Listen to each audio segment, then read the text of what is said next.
एई कहानीटी होछि पक्षीपुर जंगलर, जेउठे मिठू नामक गोटे सुआ रहुथिला।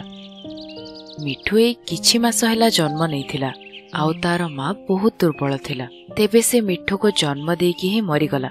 मिठू छोट छुआटे थिला, से जानि नथिला जे से कहिब केमिति उड़िब केमिति।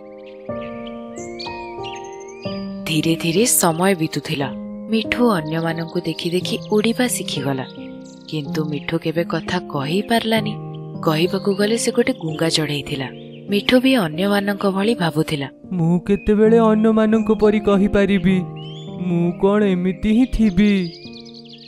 तेबे गोटे दिन मुनमुन चढ़ई आ ता सांग मोटा पपीता गछ सामने जाई बसिथिले। आउ सेमाने मिठू विषय रे कथा होथिले। तू जानिचो कि मिठू गुंगा बोली? मते किछि समय हेला ही जड़ा पड़िला। अरे तू कौन सत कहूचु मुनमुन? मु तो आज ही जानिली। मते तो लागिथिला से कथा कहबा शिखिनी बोली पाटी चुप रहूची। सुनिकी किंतु बहुत खराब लागिला से गुंगा। हाँ भौणी, एबे ही मु भी जानिली से गुंगा बोली। आउ तार माँ भी जन्म देकी चली गला। बिचारा को सठिक शिक्षा केबे भी मिलिनी। तमे काहेकि साहाय्य कलनी ताकू? जेतेबेले तमे जानिथिलो ताहार माँ मरी जाइछि। पपीता कका कहा पाखरे एते समय अछि जे आउ आमे ताको कथा कहबा केमिति सिखेबा? आमको भी तो घर ढेर काम रहूची। एई कथा सुनी मोटा पपीता कका को बहुत खराब लागिला। तेबे किछि समय परे मिठू सुआ तांको पाखକୁ उड़िकी आसिला। तेबे मोटा पपीता कका ताकू कहिले, मिठू मते जणा अछि तमे मते चिन्हुन, हेले मु तुमको भल भाबरे जानुछि। मो ना हेला अमृत भंडा कका। जदि तमे मोर सब कथा सुनुछ हेले निज डेणा को हलेब, मु बुझी जिबी। मिठू निजर पंख हलेला। बहुत भल, मु जानिछि तम माँ मरी जाइछि तुमको जन्म देबा बेले। आउ ए जंगल रे तमर किए भी निजर नुहे, काहेकि तमे कहि पारुन। हेले तमे चिंता करिबनी, मु तमर सांग हेबी। आउ मु तमर रोगर चिकित्सा भी करिबी। मिठू पंख हलै देला आउ ता आखिरु लुह झरी पड़िला। मते जणा अछि तमे बहुत किछि कहिबाकू चाहुछ, हेले तमे कहि पारुन। मु तमर आखि देखिकी बुझी जाउछि। हेले मन खराब करिबनी मिठू, मु सब बेले तम सांगरे थिबी। तुमको केबे भी एकुठिया छाड़ीबिनी। मिठू पपीता ककांकर आख पाखरे पंख बुलेला आउ कुंढेई पकेबाकू चेष्टा कला। तमे मो सहित मो ए घरे रही पारिबो। मु अन्य पक्षी मानंकु भी एठी रहिबाकू दिए, हेले तमे आजिठू मो घरे सबु बेले रहिबो।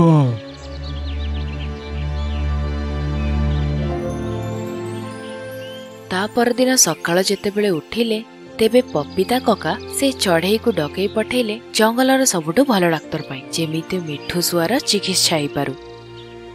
मिठू चल, मु तम पाई सबुथरे भल डॉक्टर देखिछि।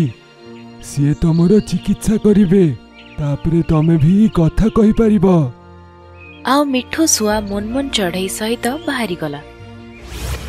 आउ डाक्तरंक पाखकु जाई मुनमुन चढ़ई सब विषय रे कहिला। डॉक्टर, ये मो सांग 5 मास रही गलानी, किंतु ये कथा कहि पारुनी। याकू आपण ठीक करि दियंतु, जेमिति भी चिकित्सा हे जाऊ। आमे सब जिंस पाई प्रस्तुत, खाली से कथा कहिबा ही सिखि जाऊ। आपण चिंता करिबेनी, एहा पाई छोट चिकित्सा। मु एहार ऑपरेशन करिबी।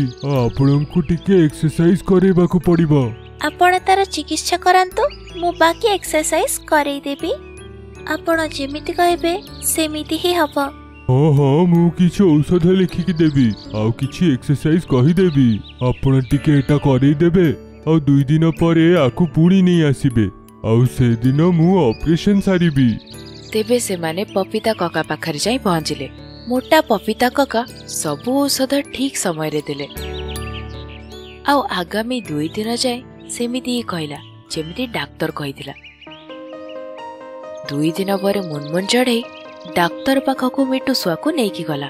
बहुत भल, आपण सबु औषध समय रे देथिले, सेथिपाई मिठू शीघ्र ठीक हे जाउछि। हाँ डाक्टर, गोटे दिन भी औषध हेला हिनी, आमे सेया ही करिजो जहा आपण कहिसंती। डॉक्टर मिठूर ऑपरेशन करदेले आउ सुआर फेरी आसिला। ଆଉ ପପିତା କକା ଏହାକୁ ଦେଖିକି ବହୁତ ଖୁସି ହେଲେ। ମିଠୁର ଖୁସିର ତ ଠିକଣା ହିଁ ନଥିଲା। ମିଠୁ ସର୍ବପ୍ରଥମେ ଗୋଟିଏ ଶବ୍ଦ ହିଁ କହିଲା, ଅମୃତଭଣ୍ଡା କକା, ଆପଣ ହିଁ ହେଲେ ମୋର ପ୍ରିୟ ମିତ୍ର। ଆପଣଙ୍କ ଏ ଉପକାର ମୁଁ କେବେ ବି ଭୁଲି ପାରିବେନି। ଆପଣଙ୍କ ଯୋଗୁଁ ମୁଁ ଆଜି କଥା କହିପାରୁଛି। ବାପା ମିଠୁ, ଏଟା ତମର ପରିଶ୍ରମର ଫଳ। ତମେ ଯଦି ପରିଶ୍ରମ ନ କରିଥାନ୍ତ ତାହେଲେ ଏଟା ହେଇନଥାନ୍ତା। ସାବାସ୍ ବାପା, ତମେ କରି ଦେଖେଇଲ। ହଁ ଅମୃତଭଣ୍ଡା କକା, ହେଲେ ଏଥିରେ ମୁଁ ଯେତେ ପରିଶ୍ରମ କରିଛି ଆପଣ ବି ସେତିକି ହିଁ କରିଛନ୍ତି। ନହେଲେ ଆଜିକାଲି ଅନ୍ୟ ଲୋକର କିଏ ଏତେ ସାହାଯ୍ୟ କରେ ଯେତିକି ଆପଣ କରିଛନ୍ତି। ଆପଣ ସତରେ ଜଙ୍ଗଲର ହିରୋ। ମୋଟା ପପିତା କକାଙ୍କ ଆଖିରେ ଲୁହ ଥିଲା। ଆଉ ସେଇ ଦୁଇଜଣ ପରସ୍ପରକୁ କୁଣ୍ଢେଇ ପକେଇଲେ, ଆଉ ସେମାନେ ସାଙ୍ଗରେ ରହିଲେ। ଏଇ କାହାଣୀରୁ ଆମେ ଏଇ ଶିକ୍ଷା ପାଇଲେ ଯେ ବନ୍ଧୁତା କେବଳ ରୂପ, ରଙ୍ଗ ଆଉ ଧନ ଦେଖି କରାଯାଏନି। ବନ୍ଧୁତା ମନରୁ ହୋଇଥାଏ। ତେବେ ପପିତା କକା ଆଉ ମିଠୁ ଶୁଆ ତ ପରସ୍ପରକୁ ଜାଣି ହିଁ ନଥିଲେ, କିନ୍ତୁ ପପିତା କକାଙ୍କର ବନ୍ଧୁତାର ହାତ ଗୋଟିଏ ମିଠୁ ଭଳି ସଚୋଟ ସାଙ୍ଗ ବନ୍ଧୁତ୍ୱ ସମ୍ପର୍କରେ ପାଇଲା।